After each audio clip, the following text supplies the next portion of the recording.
So in this Google Docs tutorial, I will be showing you guys how to add MLA citations on Google Docs. So if I were to go ahead and type in citations right here, let's just say you want to edit or add some citations, but in MLA format. It's actually pretty simple. Go to the top left, press on format right here.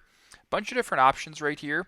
But what I want you guys to do, go to tools right here, then go to citations. Then on the right hand side, make sure that Chicago style is not selected and that MLA 8th edition is selected.